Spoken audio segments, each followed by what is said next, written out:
C'est pour nous une occasion de nous adresser à votre Excellence à l'occasion du lancement officiel de la campagne 7 jours d'activisme de lutte contre toute forme de violence à l'égard des femmes et des filles que nous commémorons aujourd'hui sous le thème international 20 ans de la déclaration et du programme d'action de Beijing, s'unir pour mettre fin à la violence à l'égard des femmes. Sous le thème national, unis pour protéger les femmes et les filles. Le thème provincial, avec un nouvel élan, agissons toutes, tous pour la restauration d'une paix durable et la lutte contre les violences aux femmes et aux jeunes filles au Nord Kivu. Excellence Madame,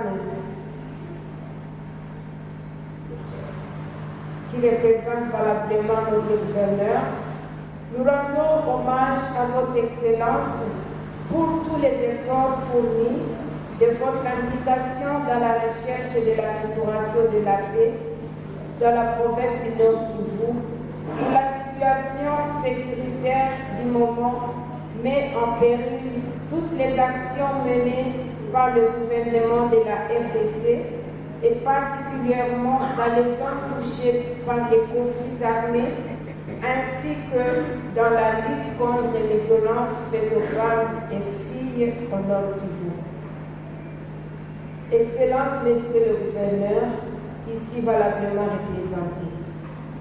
En rappel du thème international de cette année qui se focalise sur la déclaration et du programme d'action de Beijing tenu à Beijing du 4 au 15 septembre 1995.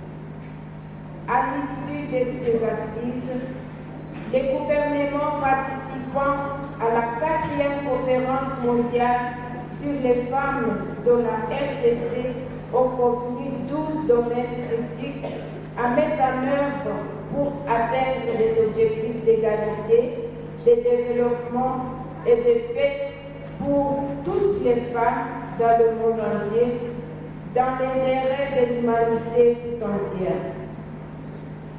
Au lendemain de l'adoption des plans d'action de Beijing en 1995, la RDC a connu des guerres récurrentes avec comme conséquence l'insécurité déclenchée à l'est du pays depuis 1996.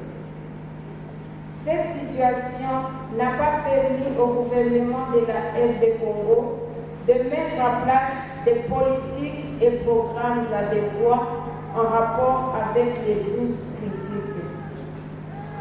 Néanmoins, il a traduit son souci d'améliorer la condition de la femme en prônant l'égalité entre les hommes et les femmes, l'équité et l'autonomisation des femmes dans toutes les provinces du pays à travers l'amélioration du cadre normatif légal, dans la transformation sociale, dans la mise en place des programmes transversaux, dans l'assurance d'un dialogue régulier entre le gouvernement et la société civile à travers des mécanismes précis mis en place grâce à l'ouverture démocratique, entre autres le groupe thématique genre et le secrétariat de la résolution 1325.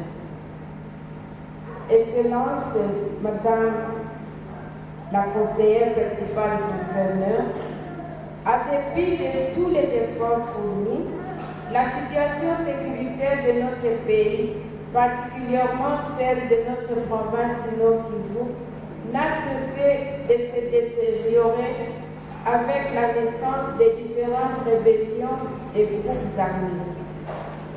Ces conflits armés ont des conséquences multiples sur la population, dont les déplacements des populations, l'insécurité dans les villes de la province, la recrudescence des cas de violences basées sur les genres.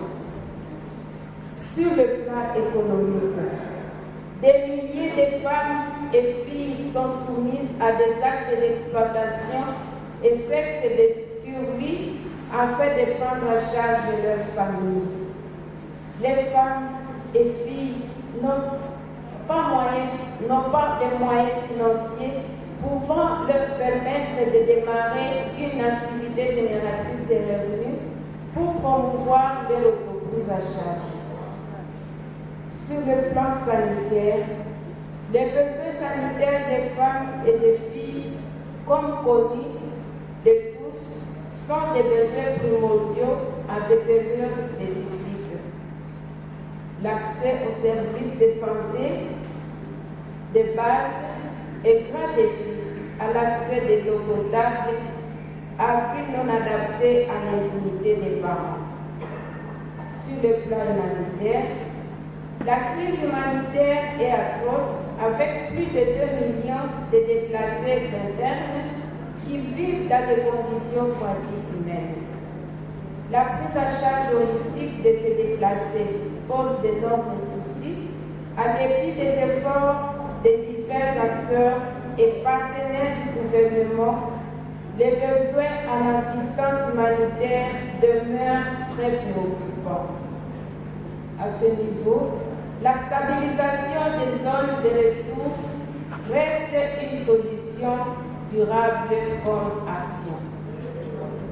Sur le plan éducationnel, l'interruption de la formation à l'école maternelle, primaire, secondaire et professionnelle, ainsi que supérieure et universitaire dans les zones sous occupation des terroristes de M23, RDF, entraîne la dépersion scolaire avec comme conséquence le recul mental et l'errance des écoliers, élèves et étudiants, particulièrement aux filles. L'une des motivations motrices à se donner au mariage précoce et même mariage forcé, grossesse non désirée, etc. À ce niveau, ne peuvent promouvoir des compétences, des qualités éducationnelles, ni d'épanouissement, connaissance à la nouvelle technologie. Sur le plan protection des femmes et filles contre les violences sexuelles, les femmes et filles sont exposées au risque de violences sexuelles par différents facteurs favorisant des cas de PSPG et EAS, dont la promiscuité, la pauvreté, la faim, la dépendance à l'aide. Illustrant les cas de violences basées sur le genre en elle-même, la publication des données de PPG collectées faites par le ministère du genre ont remarqué une augmentation significative de nombreux cas de PPG rapportés en province du Nord Kivu, soit 20 771 cas pour les 2 semestres de 2023 et 27 328 pour le 2e semestre de cette année, en attendant la dernière publication. Brisant ainsi les opportunités pour les femmes et les filles de jouir pleinement de leurs droits, pourtant ouverts par les instruments juridiques des portées internationales et régionales, entre autres la déclaration et programme de Beijing à 1995. Il se fait observer les faits et pratiques ci-dessus. L'exploitation et abus sexuels des enfants dans les maisons de tolérance et la naissance des enfants dont les pères sont étrangers. Le développement du phénomène du sexe et des services. La hausse du taux de violences sexuelles est basée sur le genre.